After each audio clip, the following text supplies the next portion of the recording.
Youth Unplugged with myself, Miguel Fevrier, and we're sponsored by the Youth Economy Agency. And of course, uh, we are sponsored by Youth Economy Agency, and their role is to turn those businesses, those hobbies, those interests into viable businesses. Now, as we all know, we are into that election season, and I thought it best that we actually do speak to any young people who are involved in the process, because you hear every election cycle the major political parties are always appealing to the youth, and to the youth in respect of ensuring that they come out to vote. And you must agree and understand that this demographic forms the majority, or a large proportion, of our people, of our young voting populace. Now, before we get into that, and my guest today, who is a young man who is somewhat involved in the electoral process in terms of working with a particular candidate, but I want to speak about the Youth Economy Agency and the progress that has been made so far as it relates to the grants and the support given to the young people who are looking at starting their businesses. And I very pleased to say today that, let me make sure I get that figure correct. Make sure I get that figure correct, because it is very important that over 9.13 million EC dollars has been given to 1,839 young St. Lucians, majority in grants via the Youth Economy Agency. The loan aspect has kicked up, but it hasn't really been at a state yet where you've seen a mass approval, or sorry, disbursement of loans to those applicants. Now, another critical aspect of the agency that is overlooked, especially by detractors of the Youth Economy Agency, is the training and mentorship to date for over 1.3 million, which has been spent on training, where 1,061 young business owners or prospective owners have been trained in various areas of business like sales and marketing, bookkeeping, customer service, business plan, investment training, to name a few.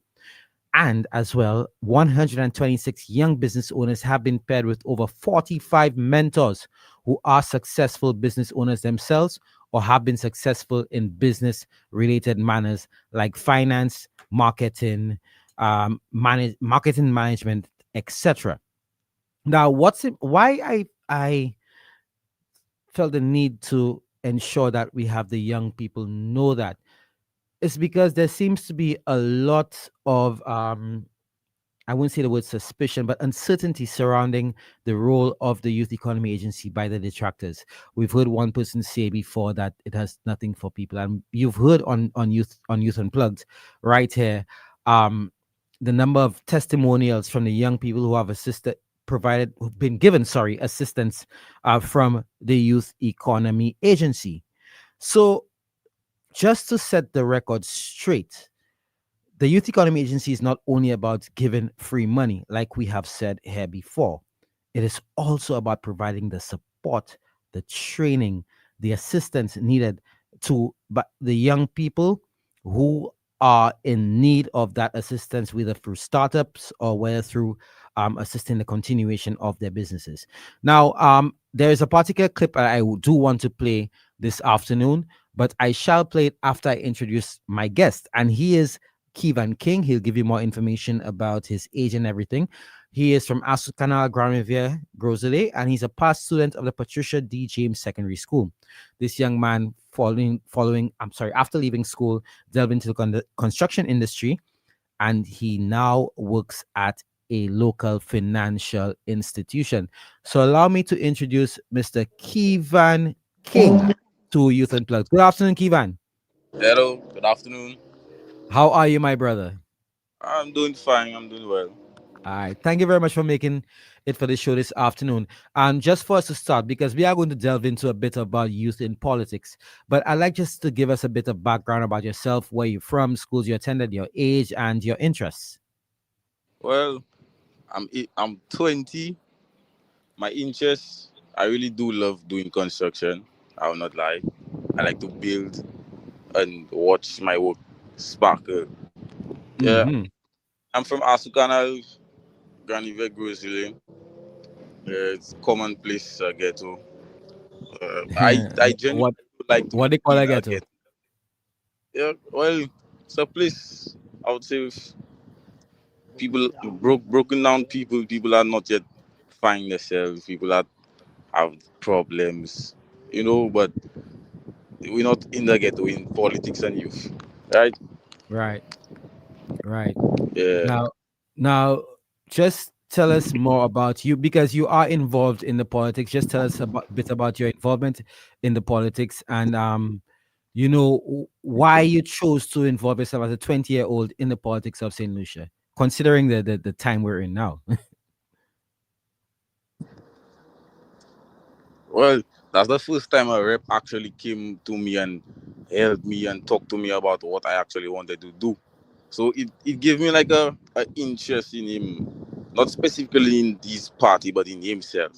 Like he showed interest in me, that meaning he have interest in everybody. Right, right. That's the And when you first parliamentary rep for anywhere I see that actually him personally to me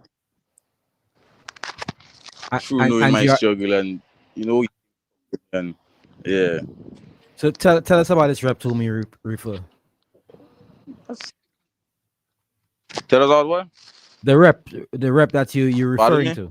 The rep, which rep are you actually referring to? Oh, my rep. Sorry, you broke up for a bit. Boss.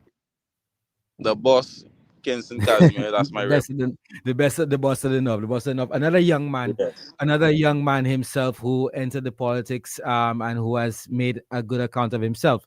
Um, Kevan, before we get into the whole discussion about youth in politics and why it's important for you to vote, I want to play a clip. I'm not sure if you'll be able to hear it, but that is of a former government minister speaking at a youth symposium held here, and he essentially spoke about young people um, don't deserve a seat at the table unless they've earned it. So I'm going to play that, and you just tell me your thoughts on the situation I got, and we'll get into the discussion.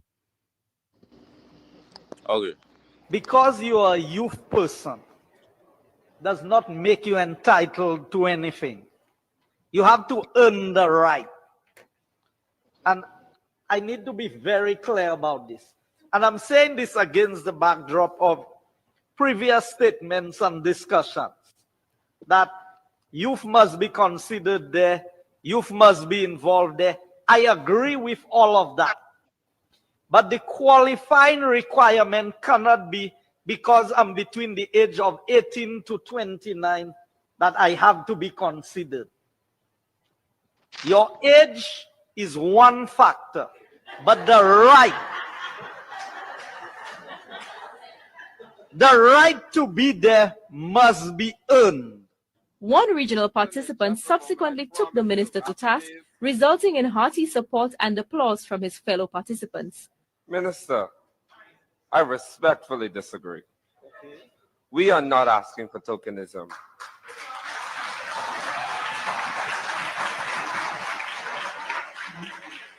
What we are asking for is that we have a seat at the table, not because we're between a certain age, but because every decision that's made will ultimately have effect on us. I am not asking for it because I'm young. I'm asking for it because I deserve to have a right in how my country is run, how my community will move forward, and the sustainability of every policy that you pass within Parliament. That is what we're asking for. All right, and that was the end of that clip. And I think the point was well made by the former minister, and of course, even better made by the former president of the Caribbean Youth Council. I'd like you to ask you what you think of such a statement to be made, not only by a minister, but to anybody, from anybody to the young people. I, Hello? Oh, I sorry. heard Go that. ahead. Actually heard that video before. That actually hurt my feelings Really, because really. as a youth member, I have ideas and my friends have ideas, and our ideas literally not getting anywhere. If that's the case, we will not make it anywhere.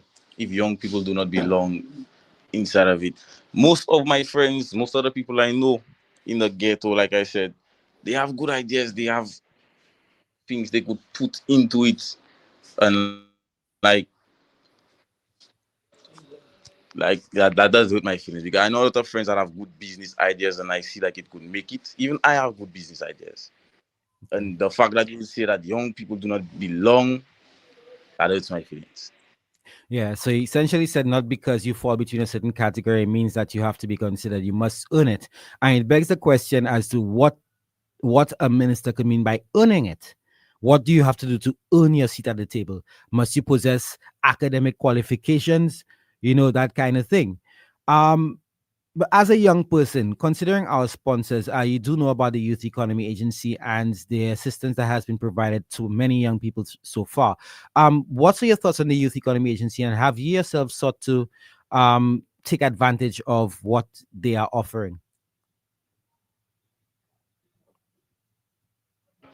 Well, I'm currently putting in a plan for myself and to start my own business. And like Hmm. there I heard there's something set this they have something around, like you said earlier, young people with business ideas and training them. My plan is to become a mason and have my own company of masons. And I'm not a mason. I need to learn how to do it. So I'm actually going to go back to school to get certified and then come back. All right. And that said, it's pretty interesting. And I will tell you that. I'm sure many of our listeners and viewers may agree that for a 20-year-old to decide that masonry, and it's outside of what we would call a traditional grammar school, grammar school careers. And by grammar school careers, we're talking about those you were conditioned for as strictly quote unquote academic learning institutions, which is accounting, doctors, lawyers, writers, and these kinds of things. Um, why is masonry? And let me ask, it's unusual to hear a young person say they wanted to get into that. Why masonry?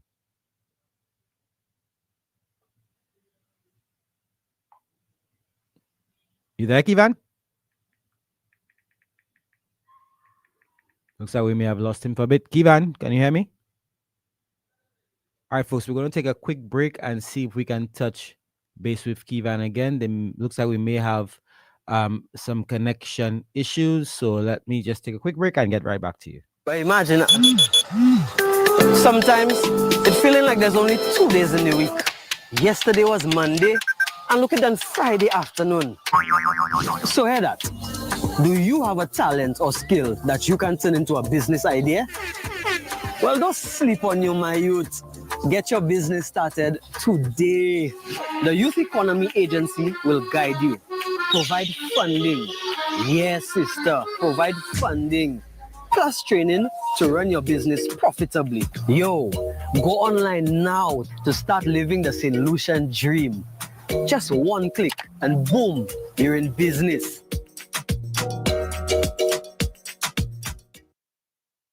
All right, and we're back with Youth Unplugged with me, Miguel Fevrier.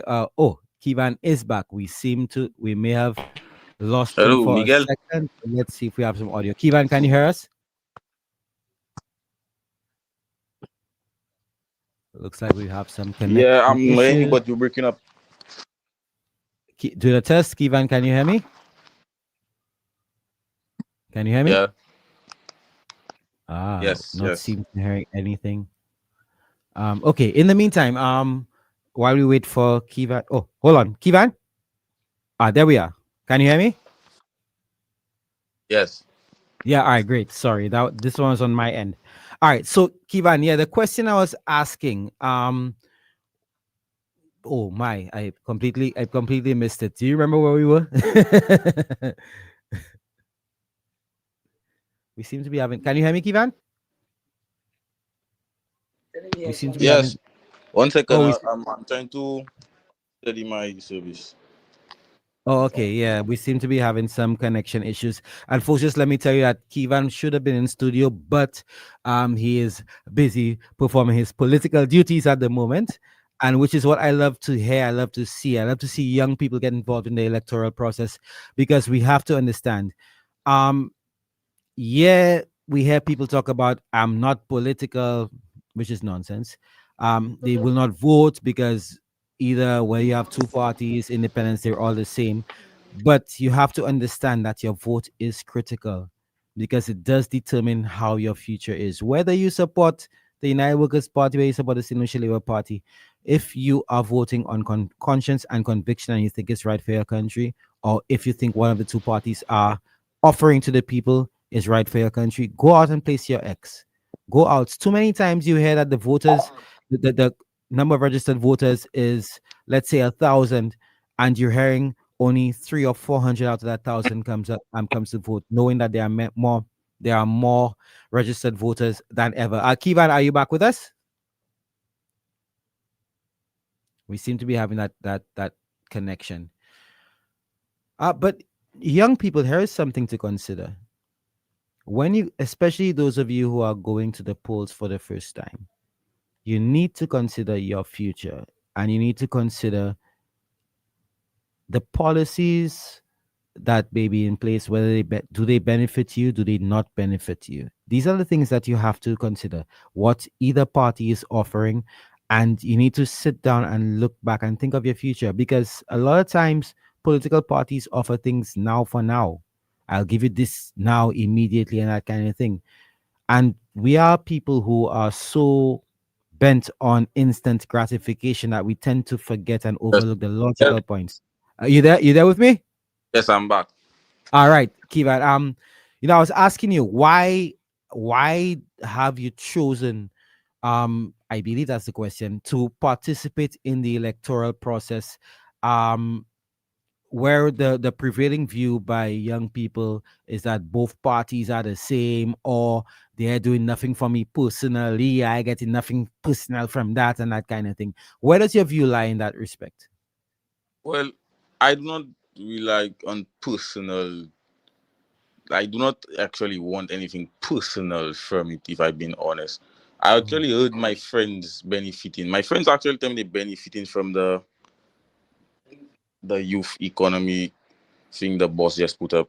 But I personally not inside of it. I'm not doing politics for favor. I inside of Mhm. it because I realize it helping my peers, it helping the people around me, my community.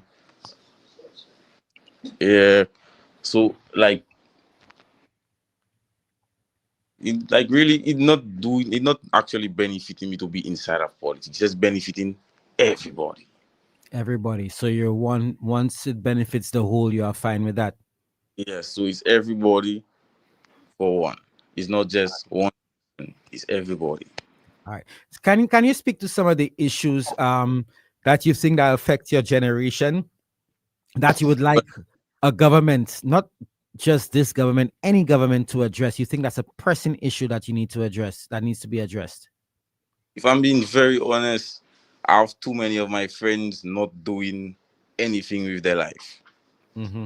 And they have talent. That's the biggest issue. I do not like to stay home doing nothing. I get very upset. It basically, like my mother used to say, idle mind is the devil's workshop. When Mm-hmm. you idle, you don't have, especially if you don't have, you're willing to do anything to get it.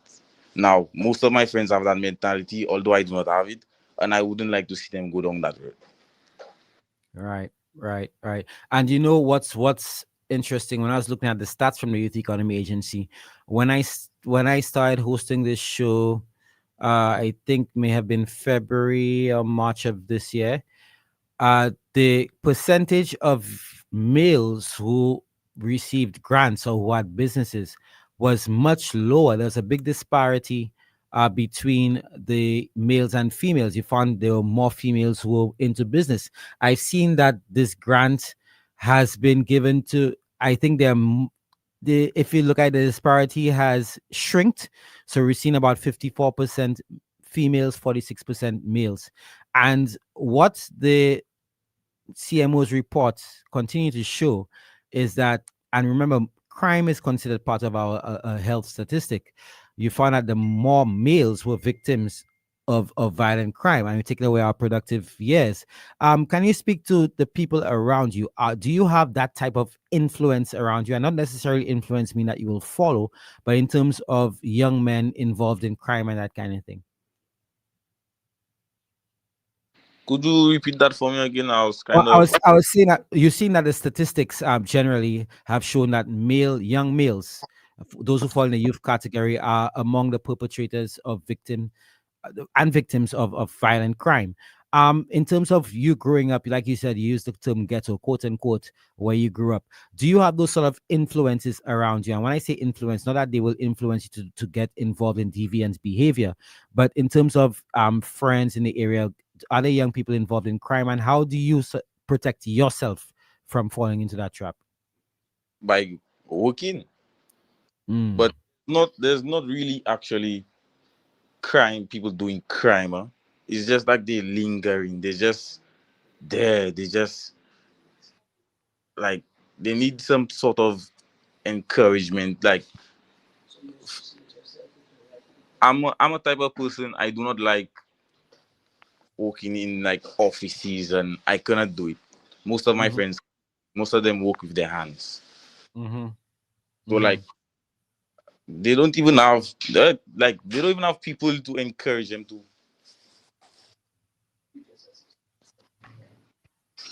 Yeah, but the thing is, they just they're just the I work, so I go around many big people. I go around bosses. I work for different people already, and like all they tell me is keep myself around the right set of people. Mm-hmm. With rich people and you'll get rich. Stick with broke people and you get broke. Criminals, Okay. you'll be a criminal.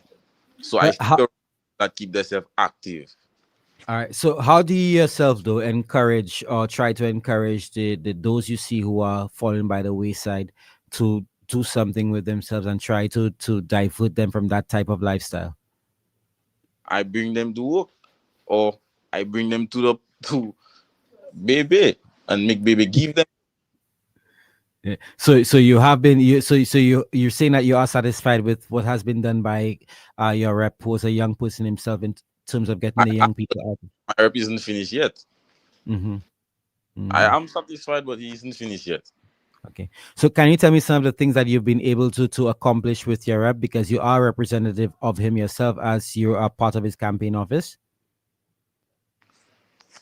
The fields, we have a huge field, Granny here. We could Mm-hmm. actually play nighttime. That was one of the best things because growing up, we couldn't play on that field nighttime. We have a court too. The road behind by my side there was in a state, and like and now there that's carpet. Mm-hmm. Mm-hmm. Yeah. Do you think the young people are doing themselves a disservice by staying away from the politics? And what do you think? And I think that's a bigger question. What do you think at this point is deterring young people from participating in the politics? Those people that saying that youth do not belong in politics. Hmm. That's But the biggest. do you You, think that's a general? Do you think that's a general view or just a view of a few myopic people? I would say generally because I'm gonna say a few. I'm not just point out people. So I'll say in general. Yeah. In general, it's a general view. And how do we get them to change that whole, because I see it as a matter of surrendering. They tell you you're not good enough, so you just won't participate in it. You feel demoralized. How do you think that we can change this kind of mindset among the young people? Well, we don't follow these people. We follow the people that actually welcome us into the politics and help us. They include us in everything. I I am included in almost everything. I try to include myself in everything just so my peers and them could see I actually want to do it. And I have a lot of them that follow me, so like they join me to keep themselves active. Okay. What we've also seen now, as you mentioned that you want to do masonry, it may not have been available when you were going to school because you're 20 years right now. So you would have left school about 3 years ago, secondary school 3 years ago. But we've seen the advent of TVET schools, four of them on island, and of course, one of them does actually refer to the carpentry and masonry and those vocations. What do you think about the addition of those schools within our curriculum, which didn't exist before? If I'm being honest, I wish I could have get that at my time Hmm. because that's the best thing. Because like I was saying earlier, a lot of people do not like to work in offices, and people do not. Most people do not. Their brain doesn't work at 100% like everybody else. I wouldn't call it 100%, but they wired different. We're all wired differently. The brain, but yeah. But there's people that are more skilled with their hands. Mm-hmm. More people that are more skilled with their brain. That's why they have office workers. They have, you know, Mm-hmm. everybody has to find their spot. Okay, okay, and of course it's campaign season. Tell me, as a young man involved in the politics, working with the MP, what this would, I no doubt, to probably be your first election campaign as an adult, and of course the first time you're eligible to vote. What's the season like for you? Does it feel does it give you an adrenaline rush? Is it exciting? Is it frustrating, overwhelming? Tell me. Well, Miguel, the mood is red. Now, remind me, folks, we're not talking politics here, but you are a young man. You state where your belief is. Next thing is next thing is being said that this is a red or yellow show. The mood is just Right, the mood is always yeah. but tell me why it is red for you as a young man and a first time voter. Well, red the red side of politics are the ones who included me and the ones who welcome young and youth people, youth members, by the way. Not youth people, not youth person. But yeah, yeah, we Uh, have done. and what's next for you though in terms of your career? You did say you're looking at going into masonry.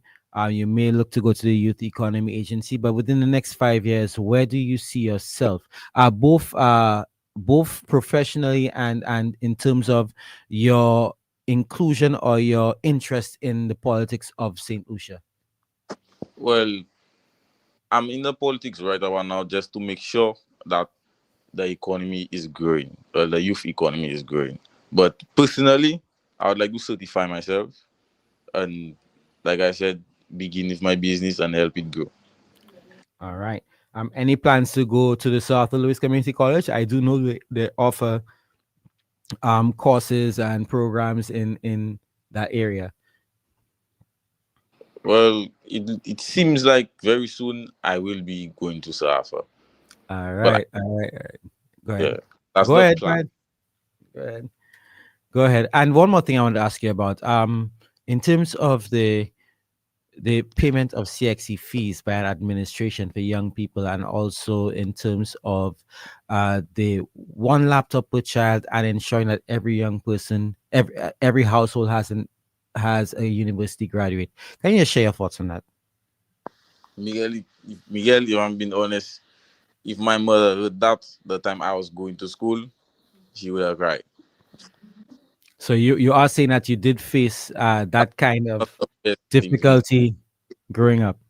school. I didn't have any devices to use really. I had to go to the library and different things to study. I didn't have it like other people. I Wow, still wow, not have, but wow, but we're trying. wow. All right. Well, thank you very much. We have reached to the end of this show.